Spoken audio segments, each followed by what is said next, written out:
Alrighty, I think we're officially going to get started. I would like to welcome all of you to the 14th in a series of Zoom lectures sponsored by Congregation KINS. Since I see a couple of people online who have not attended this series before, I would like to mention that the speakers are all going to talk about a STEM topic: science, technology, engineering, mathematics, or medicine. Our speaker today is Dr. Jonathan Greer.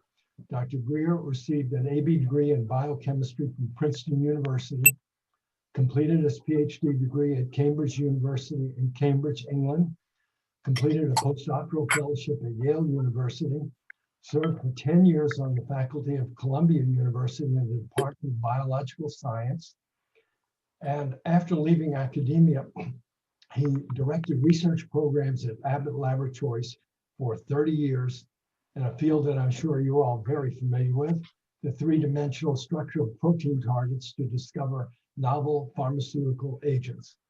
Dr. Greer is now retired and learning full-time in the Chicago Community Co-op. He is going to be presenting a two-part series. The topic for today is going to be origin of the Torah. What is the history of our Torah? You're going to have two separate opportunities to ask questions. You may unmute yourself at any time during the presentation, and after the presentation has been completed, we will open it up for more questions if there are any. It's now my pleasure to turn the program over to Dr. Greer. Okay, let me turn on screen sharing.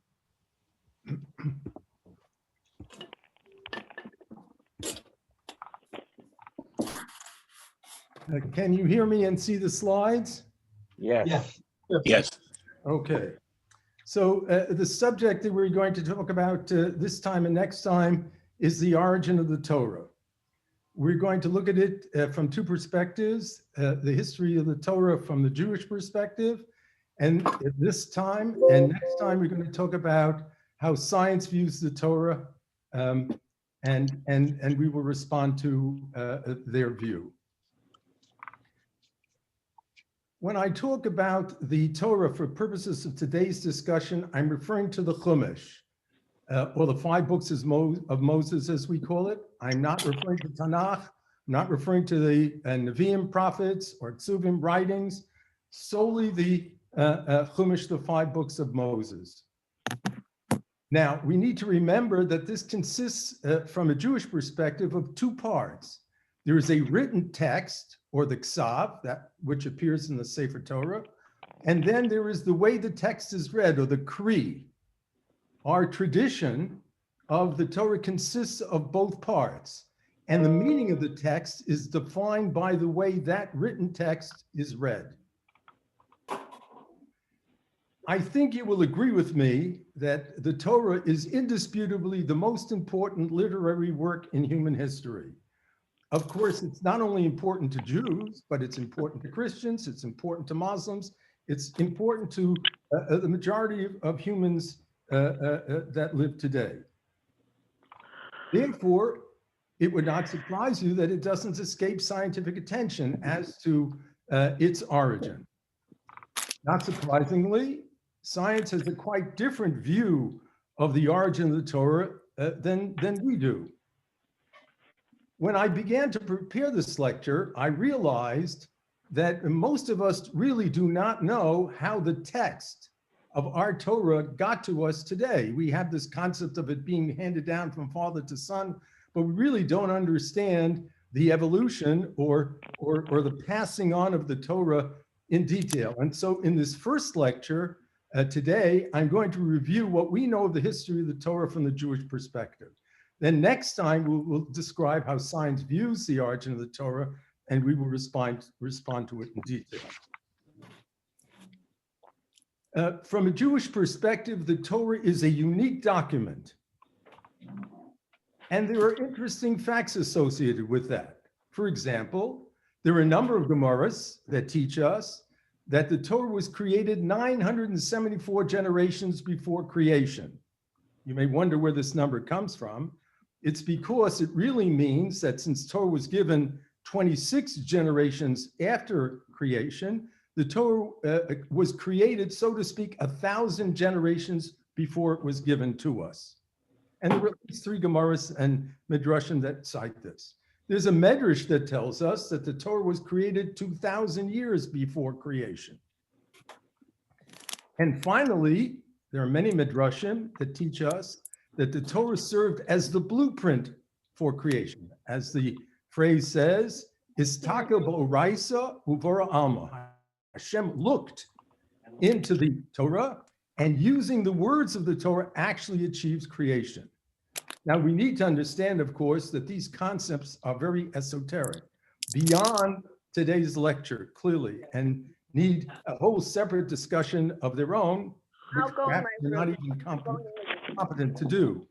However, what it does teach us is that there is something very special about the Torah that is different from any other document that exists, at least from a Jewish perspective. Now, furthermore, the Medrash tells us that Shem and Aver, prior to the giving of the Torah, had a yeshiva for teaching Torah. We know the Avos followed the mitzvos. Medrash tells us that Avram had a Maseches Avodah Zarah that had 400 chapters, 400 prakim. Ours has only 5. So it is clear that the Torah was revealed.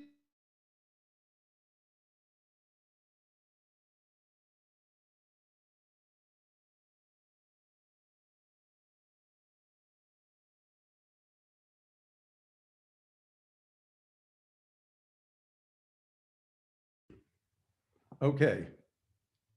Can you hear me okay? Okay.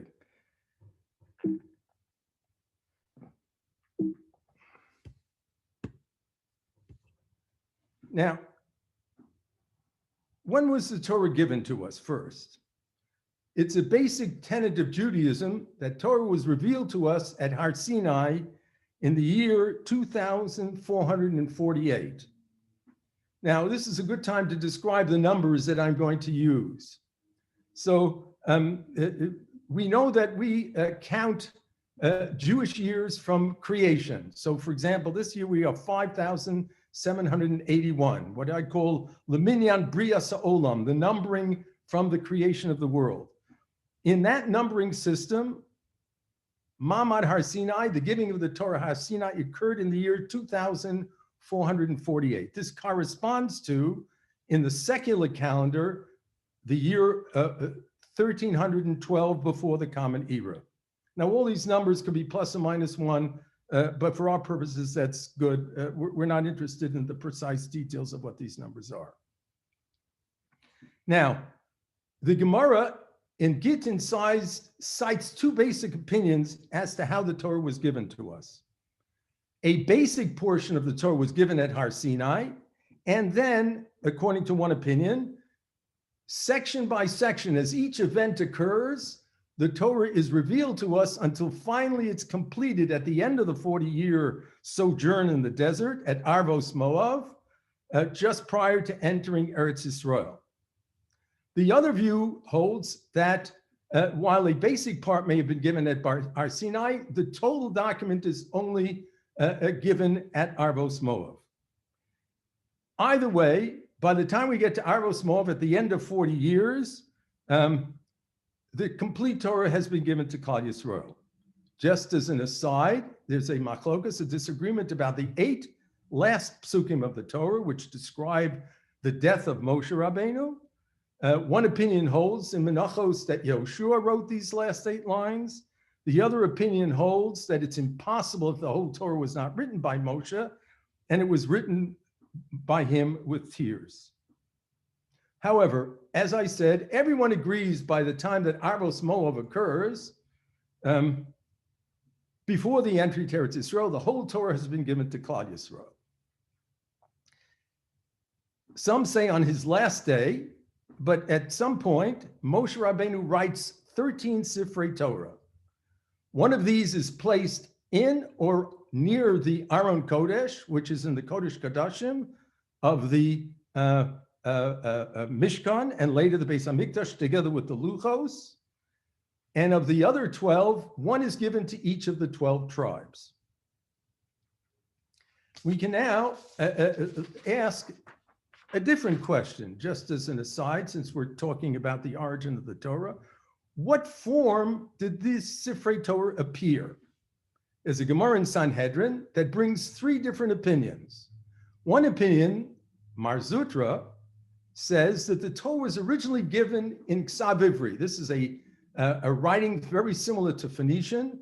You can see it in the table that I presented on this slide. You'll recognize the normal Hebrew characters in the white columns, and the grayish columns next to them are the corresponding letters in Ksav Ashuri. So Mar Zutra holds the Torah was originally given in Ksav Ashuri, and Ezra HaSofer, many years later, changes it to Ksav Ashuri, which is what our current Sifrei Torah are written in. There's a second opinion, Rabbi Yehuda Nasi. He holds the Torah was originally given in Ksav Ashuri, was then changed to Ksav Ivri when the Jews sinned, and finally was changed back to Ksav Ashuri, what we currently have today. The third opinion, Rabbi Elazar Hamodai, he holds the Torah was always given in Ksav Ashuri. Now, as an interesting aside, we can ask whether the same argument applies to the Luchos, the 10 Commandments, the 2 tablets that were given to Moshe on Har Sinai. And it's interesting to note that there's a Gemara at the very beginning of Megillah that says the following interesting fact: Mem v'samach shebeluchos b'neis hoyu omdim. The Mem, actually the Mem Sophis, the end Mem of Hebrew, and the Samach of Hebrew, says the Gemara, of the Luchos hung by a miracle. What does this mean? Well, we know that the Medrash tells us that when Hashem carved the letters into the Luchos, he carved the letters all the way through the stone. So you'll realize, of course, that if you look at the red surrounded characters in the table, the Mem Sophis and the Samach, if I carve the whole letters through, then the center part is hanging there, will fall out, because there's nothing holding it to the rest of the stone. And so this Gemara is telling us that those central portions hung there by a miracle. Now, if you look at the characters in this table, you will realize that this Gemara holds that the Luchos had to be given in Ksav Ashuri, because in Ksav Ivri, those letters don't have a central portion. So you might think that settles the question. However, it turns out there's a Gemara Yushalmi in Megillah that says a similar thing, but about the letter Ayin, that Ayin is Ma'aseh Nisim. And if you look at the table, you'll see that the Ksav Ivri correspondent to the Ayin looks like our letter O, and also has a central portion, which would be hanging in the air if it were carved all the way through. So it appears that there is a similar machlokas amongst different authorities as to how the Luchos were given, as well as the original Sefer Torah. Okay, having said this introductory information, let's now move on to the question of how the Torah, the text of the Torah, was passed on to us. So let's start with Arvos Moav, right? Marmar Har Sinai, everything is revealed to Klal Yisrael by Hashem himself. This is a basic tenet of Judaism, and the Torah is given. But by the time we get to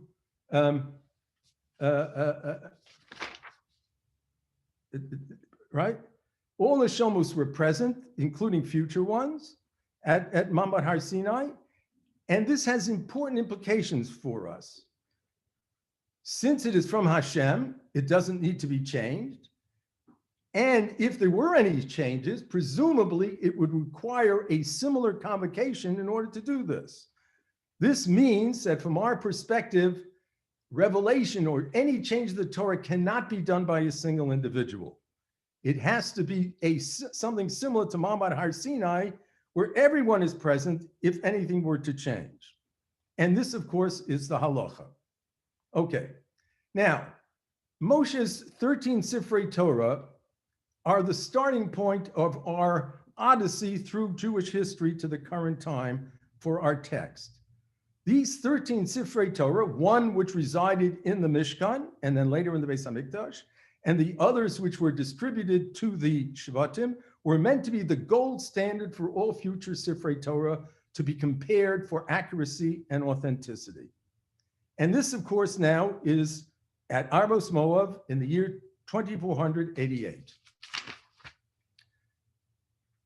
Now, these standard Sifrei Torah were made available to Kohanim and Sofrim for exactly this purpose. And they were used, in fact, to compare. We also know that the kings of Israel are commanded in the Torah to write their own personal Sifrei Torah, in fact, 2 of them, as the Pasuk says, you can see it, V'kosav lo es mishnei haTorah hazos al sefer milifnei hakonim halvim. And the king shall write for himself 2 copies of this Torah based upon a sefer that was before the priests, the Levites. So the king used the sefer in the Azara, the sefer that was in the Mishkan, and then later in the Beis HaMikdash, to write his own sefer. This is an example of how that was the standard that was used to write Sifrei Torah. This process continued for all of Bayis Rishon. However, unfortunately, during the Churban, these Sfarim, including the one in the Azara, were either hidden away or were lost. So that by the time we come to the diaspora in after the first destruction of Beis HaMikdash, these Sifrei Torah no longer exist, or are no longer available to us, is perhaps a better way to say that. With the return to Eretz Yisrael, Ezra HaSofer finds that he has a problem. This is now the year around 3,410, about 350 BCE, and he looks at the Sifrei Torah that are available to him, and he sees that there is variation amongst these texts. And there's no standard anymore that he can use to decide what is the correct text. So Ezra HaSofer has to create a new methodology in order to create a new standard proof text. And the methodology he uses is recorded in the Yerushalmi Gemara Tainis, which is Hochin Achar Rov. We go after the majority. Now, what does this mean? Well, Ezra collected a large number of diverse texts, and he looks at each position in the Torah. And for each position in the Torah, he says, what are the letters at this site? Now, if you look at, let's say, 200 Sifrei Torah, what you're going to find is probably 190 or more have the same letter. And then there are a few texts that differ because the errors are introduced by copyist errors. But most of them are in fact faithful. So he goes through each letter and he takes the majority, and usually the overwhelming majority of a letter that appears at that site, and he uses that as his standard. In this way, collates and assembles a standard text as the new proof text for which everyone is going to compare his Sefer Torah. This method becomes the standard method that is used from now on in Jewish history, and I will refer to it, as you'll see, repeatedly during the course of this discussion. This is sometimes called Sefer Ezra, not to be confused with the Sefer Ezra that is in Ksuvim, because this refers to the text of the Torah. It's also called the Sefer HaAzara, and it was used as the standard text during all of Bayis Sheni. Their Gemara cite this, as you can see. Again, professional Sofrim were employed in the Beis HaMikdash to correct private Sfarim. If you wanted to have your text compared, you could bring it in your Sefer Torah and they would compare it for you. And these highly accurate standards Sfarim remained after Churban Bayis Sheni until the times of the Tanoim. So this carries us through now to the year 3900, according to our reckoning, which is approximately 140 of the Common Era. About 1,400 years have passed since the time of Arbos Moav. Okay. Now we come to a very important milestone in the origin and the evolution of the Torah that we have. And now we're approximately in the year 4075. This is 315 of the Common Era. The Amora Rabbi Yosef reports to us in Gemara Kedushin that based upon his experience with the Sifrei Torah that are available to him, the Gemara tells us, I'll read it for you and then explain it. Inhu b'ki'i b'chaseros v'yaseros, anlan lo b'ki'inan. What this means is we are no longer experts in the correct forms of certain words in the Torah, particularly those words that have the letters Yud or Vav in them. And I'll show you what I mean by that in a moment. Variant texts have appeared that have specific words which may be written with these letters missing or added. For example, I show you here the words chaseros and yaseros. You see the word chaseros sometimes has a Vav between the Resh and the Saf, sometimes it doesn't. Sometimes it has a Yud between the Samach and the Resh, and sometimes it doesn't. The word yaseros similarly sometimes has a Vav between the Resh and the Saf, and sometimes it doesn't. The reading of these words are the same in all cases, but whether these letters Vav or Yud appear varies across the text, and Rabbi Yosef tells us we have lost control of the situation. We do not know in these cases which is the, in fact, true, authentic original text. Now, as I just said, this does not change the meaning of the words of the text, which of course depends upon the Cree in this case. The Cree is exactly the same, regardless of whether these Yuds or Vavs are present. However, it may very well affect drushos, limudim, things that we learn out of these words, both in the Gemara and the Medrash and elsewhere. And we will come back to this. We will discuss this more later.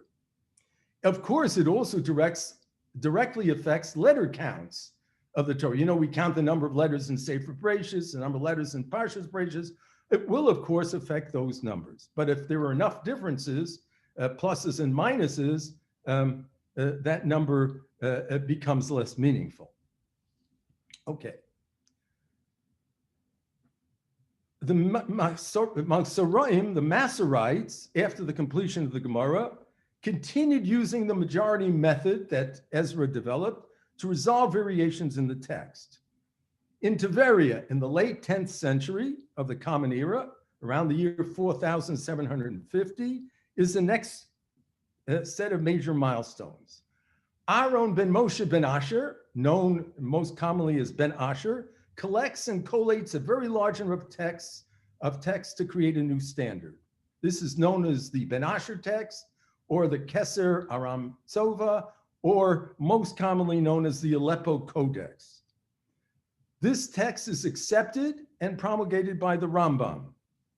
In fact, Taimani texts, the Taimanim, all follow the Shita of the Rambam, the opinions of the Rambam, and the Taimani texts are reported to be exact copies of this Aleppo Codex. Tragically, the Aleppo Codex existed into modern times, and the Torah portion of it was almost entirely destroyed in a fire in 1947. There remains only the last part of Sefer Dvarim and all of Nevi'im and Ksuvim, but the rest of the Sefer Torah portion of the original Aleppo Codex has been destroyed and is no longer available to us, sadly.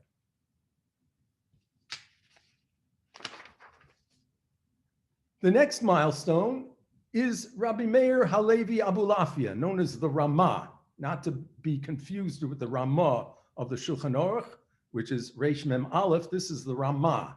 He assembles a consensus text in the 13th century of the Common Era. This is around the year 5000, approximately 1240 of the Common Era. He used and compared hundreds of old and reputable texts, and he publishes his text in his work, which is called Masoras Siyag LaTorah, which you can find if you look for it. The next step is Rabbi Yaakov ben Chaim assembles his own consensus text and produces the first printed edition of the Torah in Venice in the year 1525, which is known as the Mikros Gedolos edition of the Torah. The last step brings us down to modern times. Our text, the text that we currently use most commonly, follows the Rama text. So we have now traveled some 3,293 years, almost 3,300 years since Arvos Moav. It's, of course, more than 3,300 years from Ma'amad Har Sinai, but almost 3,300 years from Arvos Moav to bring our current text to us as we see it. Okay. This then brings us to the very important question of how accurate then is our current text. We've now seen how it's been passed to us, but how accurate is it? Now, this is a complex question that has several facets to it. First of all, how much variation appears in our Sifrei Torah? How close is our text to that of Moshe Rabbeinu? Very important question. And do these variations affect halachic decisions? Are these important differences? Or are they just, differences that really don't affect very much? Well, we will try to answer some of these questions in the rest of this lecture. What I want to do is refer to the work of Rabbi Mordechai Breuer of Yerushalayim, who has spent most of his life studying the first question that you see before you. He has spent years doing meticulous research, and he did it as follows. He took 4 very diverse texts based upon different formatting that predate the Rama's text of the 13th century. Most of them date from the period of the Masorites. Here, for example, is a picture of a British Museum manuscript that he used, one of the 2 Sassoon manuscripts that he used. He used a British Museum manuscript, 2 Sassoon manuscripts, and a Leningrad manuscript. And you can see the details. He's published this all if you want to see more about his research. Then, not in his study at this point, I emphasize, but I just put a picture of it in for you, and I've blown up a piece of it, is the Aleppo Codex. This is not included in this part of his analysis. The Aleppo Codex, and I blew it up to show you that it not only shows the letters, but the vowels and the trup. So the Aleppo Codex, these texts, not only include the written text, but also the tradition of the Kri, the vowels, as well as the trup, the complex punctuation system that we use when we, of course, read the Torah. Okay, now back to Rabbi Mordechai Breuer. He took these 4 diverse texts and he added the Mikros Gedolos text of Rabbi Yaakov ben Chaim. And he analyzed these 5 texts at each position to see what variation occurred from these diverse sources at each position in the Torah.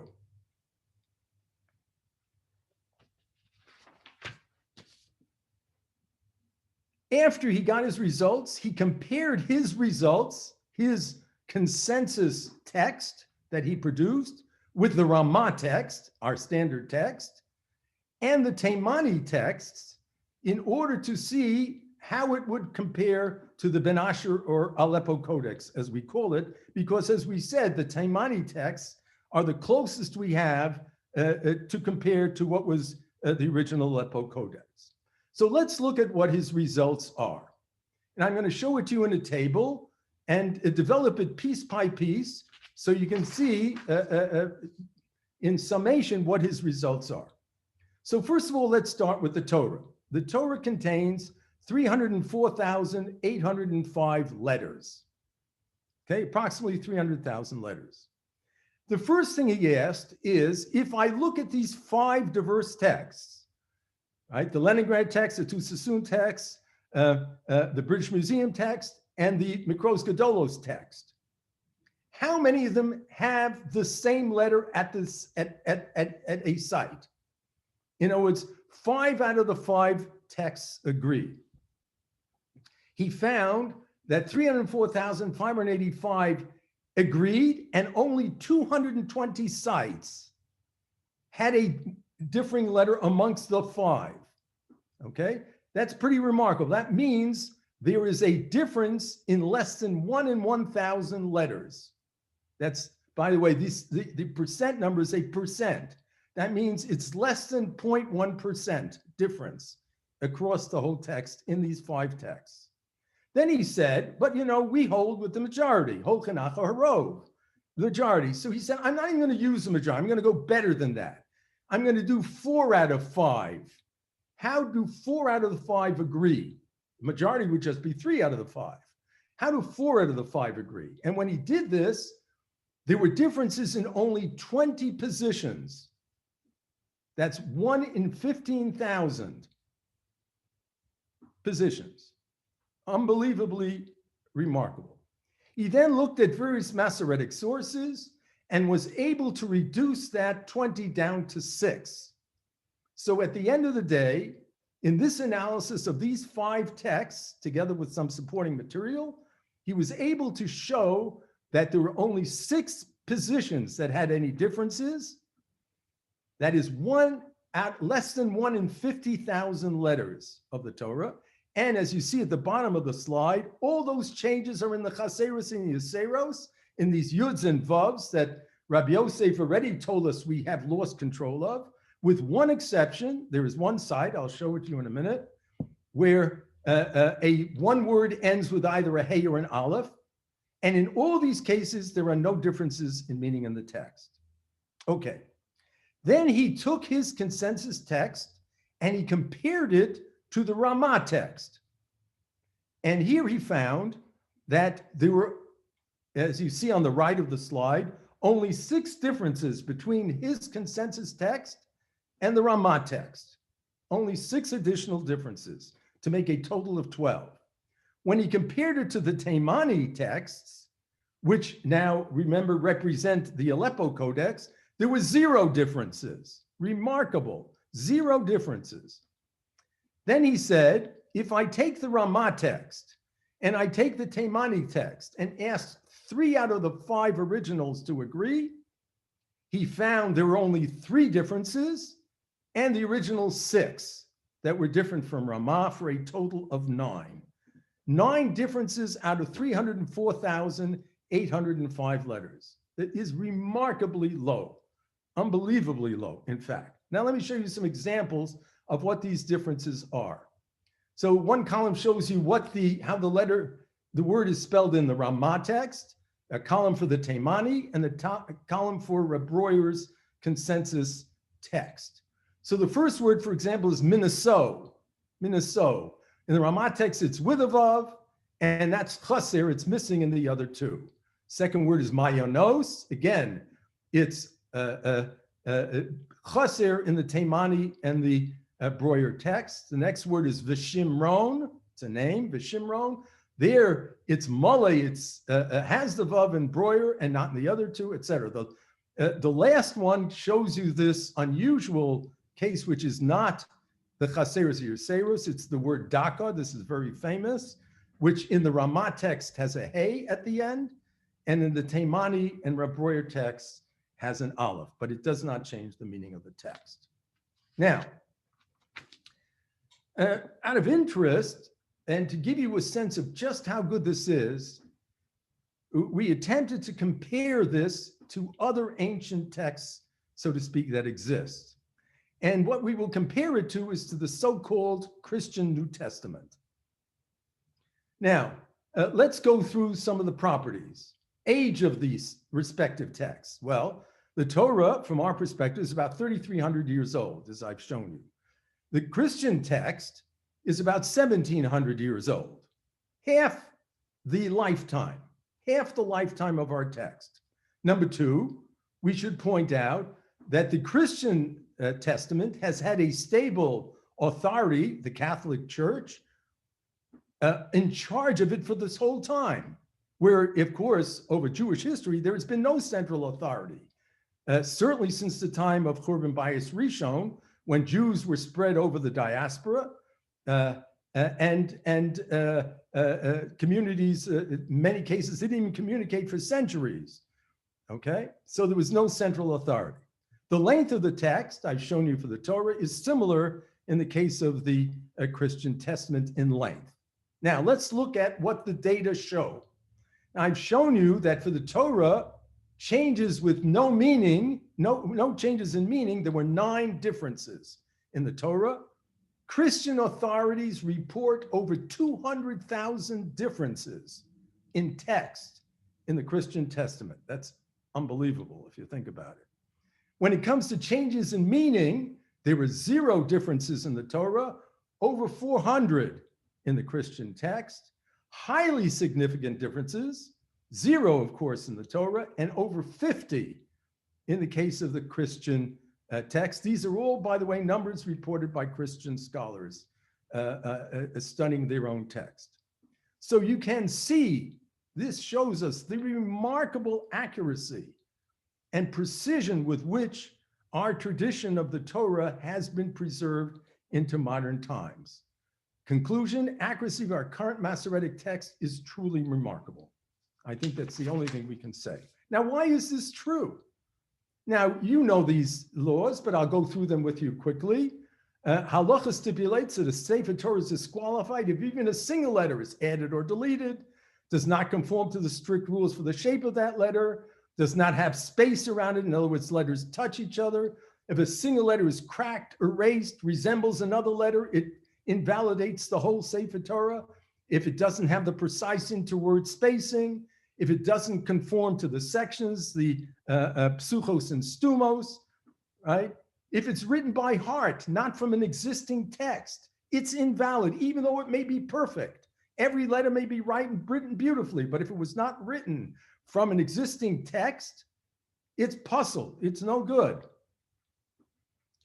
If the sofer is not learned, pious, with special training and certification, the Torah is puzzle. It has to be written with the sofer pronouncing each word out loud as he writes it. Otherwise, the Sefer Torah is puzzle. It has to be written, of course, with the right materials on parchment, the right inks, the right quills.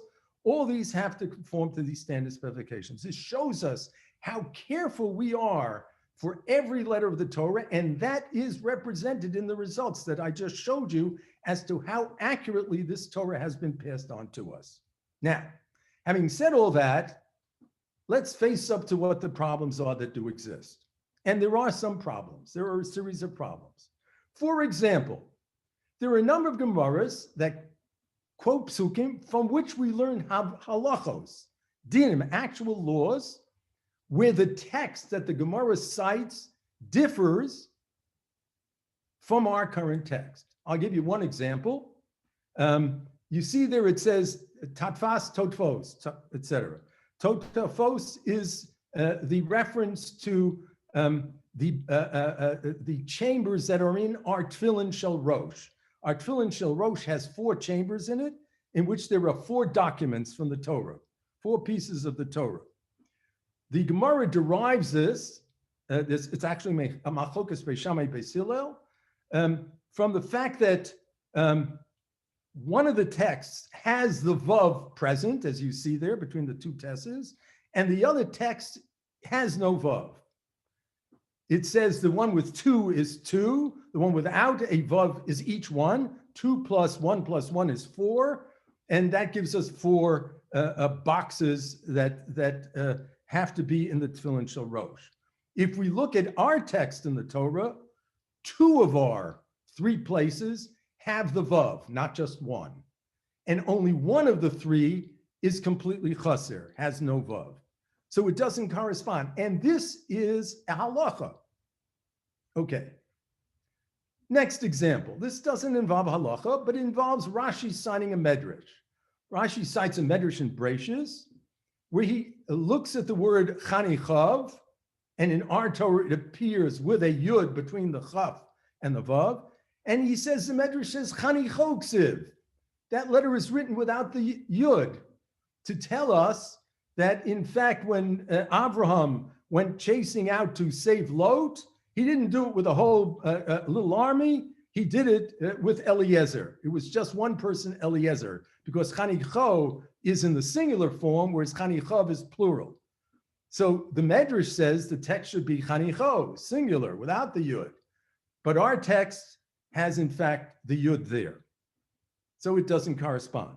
Rebbe Akiva Eiger, in the Gemara in Shabbos, you can look this up if you want, cites a whole series of these, where there are minor textual differences between the text that appears in a Medrash or in a Gemara and the text that we have in our current Masoretic text. Now, all these differences are due to Chaseros and Yeseros. or formatting. All these differences are chaseros yaseros in the written text, which we know from Rabbi Yosef, we already have lost control of. So this is not surprising. There are no changes in meaning, but as you can see, it can affect a drasha or a limud, something that we learn even of halacha significance, and it can be significant. Now, the result of this is we are no longer able to derive halacha directly from the text of the Torah. We do not have this ability. Since we've lost control of the text at this level of chaseros and yaseros, it limits how we can learn directly from the Torah. But therefore, we follow halacha based upon the Gemara and the poskim, our rabbis who have decided these opinions. But simultaneously, our rabbis tell us we preserve halachically our own Masoretic text as a text we use to write in the Torah.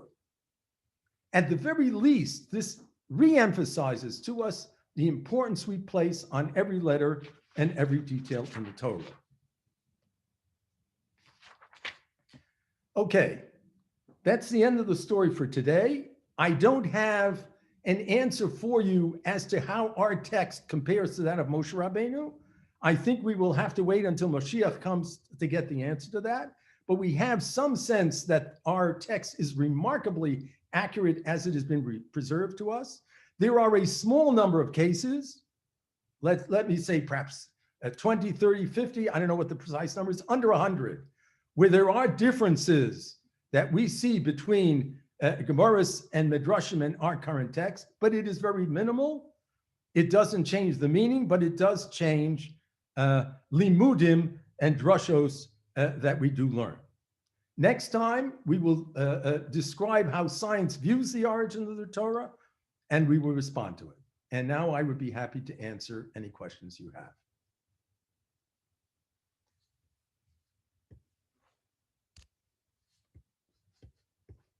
Okay. It looked like there were a couple of questions in the chat. You want to take a look and see if down at the bottom? How do I do that? I click on chat? Just click on chat. There were a couple of messages there. Oh, just mute. No, the next one. What about the other Ksabari letters that have holes? That's an excellent question to which I do not know the answer. I thought of it myself, I must admit, but most of them are much smaller. I don't know. I'm not sure exactly what the correct form of each of those letters should be. It's a really interesting question. I have thought of it. I don't have a good answer for you, but it is that one ayin that is the largest hole.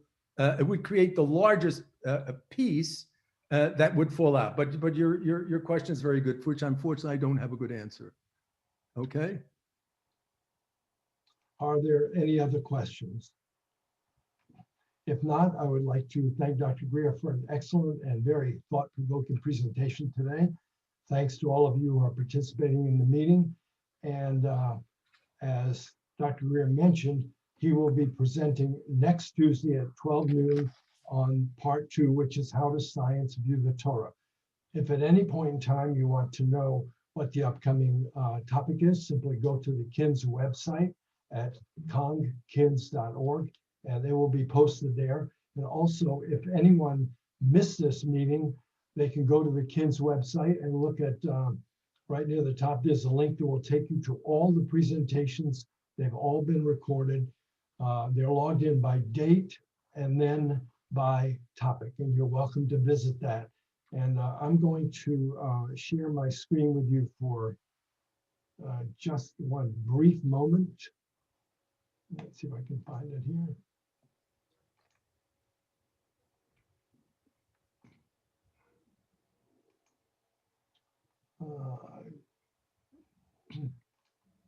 I don't see it.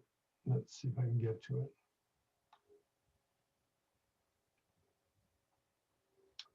I don't see it there, but the next two topics after Dr. Greer's second part will be on December 22nd, Ancient Wisdom and Modern Research.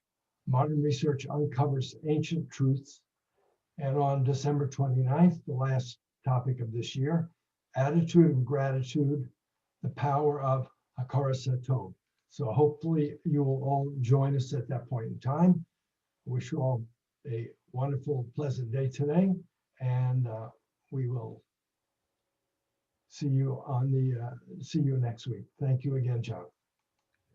Bye-bye.